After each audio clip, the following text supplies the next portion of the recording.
दोस्तों, आज जिस मूवी को मैं आपके सामने लेकर आ रहा हूँ वो आपके दिल में इस कदर घर कर लेगी कि आप चाहते हुए भी अपनी आंखों को नम होने से नहीं रोक पाएंगे। ये मूवी एक सच्ची कहानी पर बेस्ड है और इतनी अच्छी तरह से प्रेजेंट की गई है कि आप इसके मुख्य किरदार के फैन बन जाएंगे। तो बिना देरी किए शुरू करते हैं आज की ये मूवी। इस मूवी का नाम मैं आपको लास्ट में बताऊंगा ताकि आप इससे एंड तक कनेक्ट कर पाएं। मूवी की शुरुआत होती है एक इंसान से जो दिखने में आम आदमी जैसा है। उस आदमी की खासियत यह है कि वो हमेशा सभी की मदद करता रहता है। जहाँ भी जिसे भी मदद की जरूरत होती है वो आदमी वहाँ पहुंचकर उसकी हेल्प करता है और इस वजह से वो अब सोशल मीडिया पर फेमस भी हो चुका है। दूसरी तरफ हम देखते हैं सूजी को, जो एक प्रोडक्शन हाउस में काम करती है और खुद एक बहुत ही अच्छी वीडियो एडिटर भी है। एक दिन सूजी का बॉस उसे बुलाता है और उसे उस आदमी पर एक डॉक्यूमेंट्री बनाने को कहता है। वो कहता है कि ये आदमी सोशल मीडिया पर काफी फेमस है, अगर हम इसकी स्टोरी को कवर करते हैं तो हमें काफी फायदा हो सकता है। उसका बॉस उसे उस आदमी की कुछ वीडियो क्लिप्स भी दिखाता है जिसमें वो लोगों की मदद कर रहा होता है, लेकिन सूजी को इसमें कोई इंटरेस्ट नहीं आता। वो कहती है ये स्टोरी एकदम फ्लॉप हो जाएगी, इसमें कोई दम नहीं है। वो कहती है कि मैं वैकेशन पर अपने बॉयफ्रेंड के साथ अफ्रीका जा रही हूँ जहाँ मैं वाइल्ड लाइफ एनिमल्स को कैप्चर करूंगी और एक वंडरफुल स्टोरी बनाऊंगी, इसलिए आप इस काम के लिए किसी और को ढूंढ लीजिए। इतना कहकर वो वहाँ से निकल जाती है। अब वो मेट्रो स्टेशन पर एयरपोर्ट जाने वाली मेट्रो का वेट करती है कि तभी उसकी आंख लग जाती है। इतनी देर में एक चोर उसका बैग लेकर भागने लगता है और वो उसका पीछा करती है। पीछा करते करते वो मेन रोड पर पहुंच जाती है जहां उसका एक्सीडेंट होने ही वाला होता है कि तभी वो आदमी आकर उसकी जान बचा लेता है जिसके बारे में उसके बॉस ने उसे बताया था। अब सूजी उससे चोर को पकड़ने के लिए कहती है, जिसके बाद वो आदमी उस चोर के पीछे पड़ जाता है। एक जगह जाकर वो चोर से हाथापाई करने लगता है जिसकी वजह से वो चोर बैग छोड़कर भाग तो जाता है, लेकिन जाते जाते वो उस आदमी को घायल कर जाता है जिसकी वजह से वो बेहोश हो जाता है। पीछे से सूजी आती है जो उसे बेहोश देखकर उसके ऊपर पानी छिड़कती है और उसको होश में लाती है। अब सूजी उसको थैंक यू बोलती है, लेकिन वो आदमी कहता है कि इसमें थैंक यू की कोई बात नहीं, लोगों की मदद करना तो मेरा काम है। थोड़ी देर बाद सूजी देखती है कि एक स्कूल के बाहर कुछ बच्चों को एक आदमी परेशान कर रहा है और इतने में वहाँ वही आदमी आ जाता है जिसने सूजी की हेल्प की थी। वो देखती है कि वो उस आदमी को पकड़कर बांध देता है और बच्चों को उससे बचा लेता है। ये सब देखकर अब सूजी मन बना लेती है कि वो उसकी स्टोरी कवर करेगी, इसलिए वो अपने असिस्टेंट के साथ कैमरा लेकर उसका इंटरव्यू लेने पहुंच जाती है। सबसे पहले वो उससे उसका नाम पूछती है। वो कहता है मेरा नाम सुपरमैन है और मैं क्रिप्टॉन प्लेनेट से आया हूँ। पृथ्वी पर मुझे एक सीक्रेट मिशन के लिए भेजा गया है, इसलिए मैं इस बीच लोगों की मदद करता रहता हूँ। सूजी को उसकी बात पर हंसी आ जाती है। वो पूछती है कि सुपरमैन के पास तो पावर्स होती है, वो उड़ सकता है और बहुत स्ट्रांग होता है, जबकि तुम्हें तो वो चोर बेहोश करके चला गया। इस पर सुपरमैन कहता है कि क्रिप्टॉन पर रहने वाले मेरे दुश्मन ने मेरे सर के अंदर क्रिप्टोनाइट का एक टुकड़ा डाल दिया है, जिसकी वजह से मेरी पावर्स काम नहीं कर रही हैं। एक बार वो टुकड़ा मेरे सर से निकल जाए मेरी सारी पावर्स वापस आ जाएंगी और मैं उड़ भी पाऊंगा। इस बीच उसके सर में अचानक से काफी तेज दर्द होने लगता है, जिसके बाद वो अपनी पॉकेट से च्युइंगम निकाल कर खाने लगता है और कहता है कि इससे उस टुकड़े का असर कम हो जाता है और मेरी लोकेशन मेरे दुश्मन तक नहीं पहुंच पाती। ये सब हैरान कर देने वाली बातों को सुनकर सूजी को हंसी तो आती है और वहीं अजीब भी लगता है, लेकिन फिर भी वो उसकी स्टोरी कवर करने के लिए उसके साथ पूरा दिन बिताने की सोचती है ताकि उसकी स्टोरी में कुछ जान आ सके। आगे थोड़ी देर बाद सुपरमैन रोड पर उल्टा खड़ा हो जाता है। सूजी उससे पूछती है कि आखिर तुम क्या कर रहे हो। वो कहता है कि मैं पृथ्वी को सूरज से दूर ले जाने की कोशिश कर रहा हूँ ताकि नॉर्थ पोल में बर्फ ना पिघले और ग्लोबल वार्मिंग कम हो सके। इसके बाद वो एक गुब्बारे को मॉन्स्टर समझकर उस पर हमला करने लगता है। इस तरह वो बीच बीच में काफी अजीब हरकतें भी करता है, पर इसके बावजूद वो किसी की भी मदद करना नहीं छोड़ता। सूजी देखती है कि रास्ते में किसी को कैसी भी हेल्प चाहिए थी वो उसकी हेल्प करता है, भले ही उसके पास सुपर पावर्स ना हो, लेकिन वो उस काम को करने में पूरी जान लगा देता है। इसके बाद वो शाम को पार्क में बैठे बच्चों को अपनी स्टोरी सुनाता है कि पहले वो एक ऑफिस में काम किया करता था और एक दिन उसे पता चला कि गुंडों ने ब्रिज पर एक बॉम्ब लगा दिया है, जिसको उसने जाकर डिफ्यूज किया और गुंडों को पकड़वा दिया। बच्चे उसकी ये कहानी सुनकर काफी खुश होते हैं और सूजी भी उसकी इन बातों से एंटरटेन हो रही होती है। अब वो पूरे दिन की रिकॉर्डिंग ऑफिस में आकर अपने बॉस को दिखाती है। बॉस उसकी इस स्टोरी से खुश हो जाता है और जल्दी से जल्दी उसको पब्लिश करने का ऑर्डर दे देता है, जिसको सुनकर सूजी भी खुश हो जाती है। अब रात को सुपरमैन अचानक से सूजी के घर पहुंचता है। वो कहता है कि तुम यहाँ सो रही हो और वहाँ शहर में एक बहुत ही बड़ा मॉन्स्टर आ गया है, हमें फौरन जाकर दुनिया को बचाना होगा। सूजी उसको किसी बहाने से अपने घर से बाहर निकाल देती है और फिर उसको वहाँ से जाने के लिए कहती है, लेकिन सुपरमैन वहाँ से नहीं जाता। वो उसके दरवाजे पर खड़े होकर स्पीच देने लगता है कि हमें मानवता की रक्षा के लिए और दुनिया को बचाने के लिए जाना ही होगा। और जब वो काफी देर तक वहाँ से नहीं जाता तो सूजी आखिरकार उसके साथ चलने के लिए तैयार हो जाती है। बाहर जाकर सुपरमैन उसे एक सीवर के होल पर ले जाता है, जहाँ वो कहता है कि मॉन्स्टर इसके नीचे है और किसी भी वक्त बाहर आ सकता है। इतना सब कुछ देखकर सूजी अब अच्छी तरह से समझ चुकी होती है कि ये आदमी पागल है और इसको इलाज की जरूरत है। वो ये सब सोच रही होती ही है कि तभी सुपरमैन के सर में फिर से वही दर्द होता है, लेकिन इस बार उसके पास वो च्युइंगम खत्म हो जाती है और वो बेहोश हो जाता है। सूजी उसको लेकर अब हॉस्पिटल आती है, जहां वो होश में आने के बाद डॉक्टर्स को अपना एनिमी समझने लगता है और उन पर हमला करने लगता है। लेकिन बड़ी मुश्किल से सूजी उसको समझाती है कि ये दुश्मन नहीं बल्कि सुपर हीरोज के डॉक्टर्स हैं जो सुपर हीरो की देखभाल करते हैं। ये सुनकर सुपरमैन शांत हो जाता है और डॉक्टर उसका चेकअप करना शुरू करते हैं। सिटी स्कैन में पता चलता है कि सुपरमैन के सर में वाकई कोई चीज फंसी हुई है, जिसकी वजह से उसको दर्द होता है। ये देखकर सूजी हैरान हो जाती है। वो सोचती है कि आखिर ये कैसे पॉसिबल हो सकता है, कहीं ये आदमी सच में सुपरमैन तो नहीं। इसके बाद सुपरमैन उसको अपने घर ले जाता है, जो कि पुराने खंडर में होता है। वो कहता है कि नॉर्थ पोल में गर्मी बढ़ने की वजह से मैं यहाँ रहता हूँ। सूजी देखती है कि सुपरमैन ने वहाँ दीवार पर ग्लोबल वार्मिंग से जुड़ी खबरों के पोस्टर चिपका रखे हैं और इतने में वहाँ उसके बॉयफ्रेंड का फोन आ जाता है, जो उससे पूछता है कि आखिर तुम अफ्रीका क्यों नहीं आई, जिस पर वो उसको सुपरमैन के बारे में बताने लगती है। फोन पर बात करते देख सुपरमैन उसके ऊपर वंडर वुमन वाली रस्सी डाल देता है और कहता है कि अब तुम झूठ नहीं बोल सकती, मुझे सच सच बताओ तुम कौन हो, कहीं तुम मेरे दुश्मनों को मेरी खबर तो नहीं दे रही हो। लेकिन सूजी उसको बताती है कि वो अपने बॉयफ्रेंड से बात कर रही थी और उसी के बारे में बता रही थी। सुपरमैन अब शांत हो जाता है और सूजी उसकी बातों की रिकॉर्डिंग करने लगती है ताकि उसे डॉक्यूमेंट्री के लिए और भी कंटेंट मिल सके। इस बीच सुपरमैन को भ्रम होता है कि उसकी छत टूट गई है, जिसके बाद वो फौरन सूजी को पकड़कर एक तरफ करता है और कहता है कि शायद दुश्मनों को हमारे बारे में पता चल गया है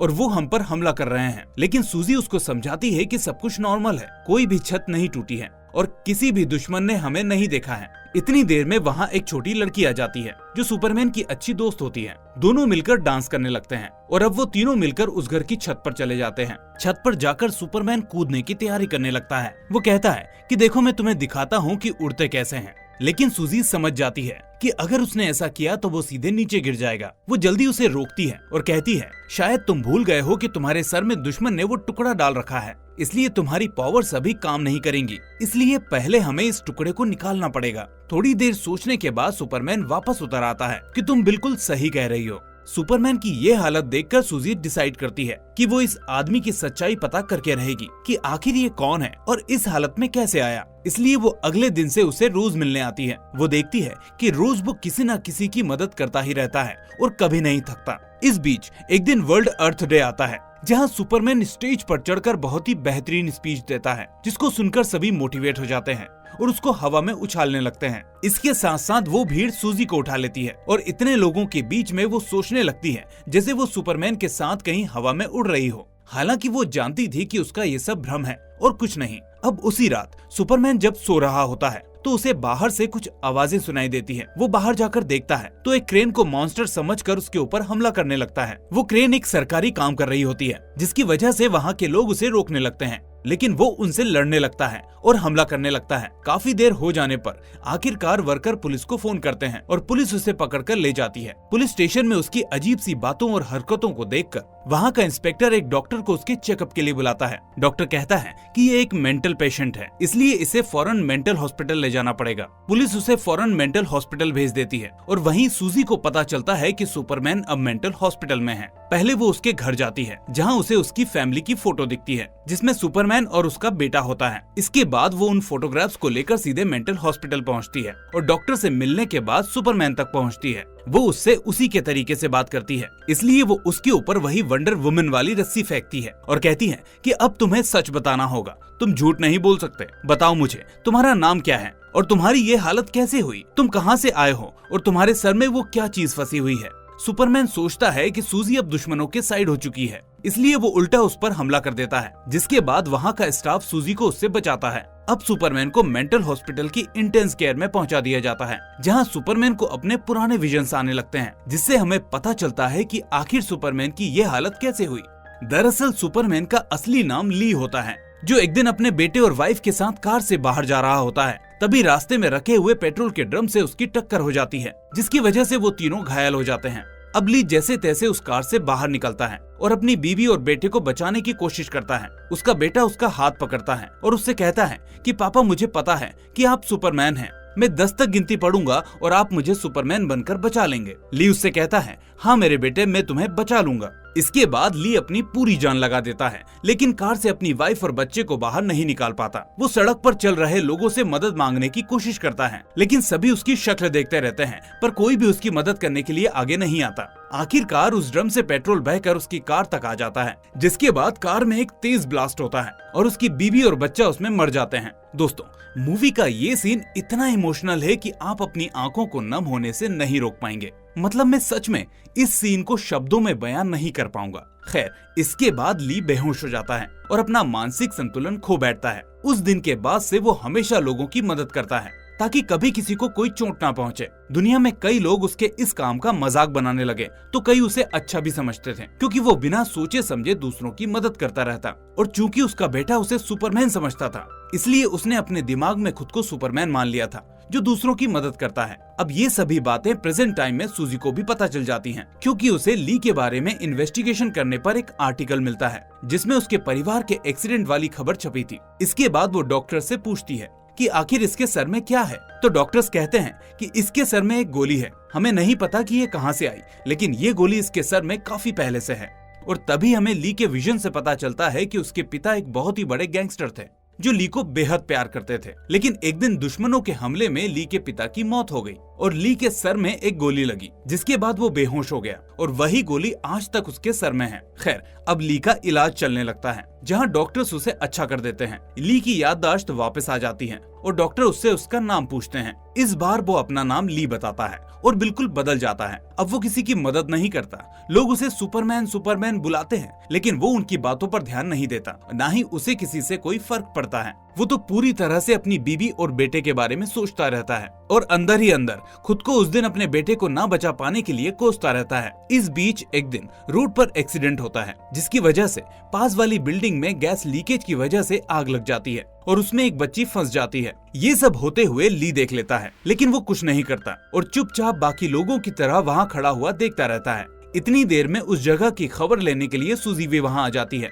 वो ली को देख लेती है। अब ली को देखकर सभी लोग सुपरमैन बोलकर उससे मदद करने के लिए कहते हैं, लेकिन ली आगे नहीं बढ़ता। उसे पता है कि वो एक आम आदमी है, ना कि कोई सुपरमैन। लेकिन तभी उस बच्ची की माँ वहाँ आ जाती है और उससे मदद मांगने लगती है। ली उसको कोई रिएक्शन नहीं देता और चुपचाप खड़ा रहता है। पर थोड़ी देर बाद एक जगह जाकर खुद को पानी से गीला करने लगता है। सूजी उसको देखकर समझ जाती है कि ये उस बच्ची को बचाने के लिए जाने वाला है।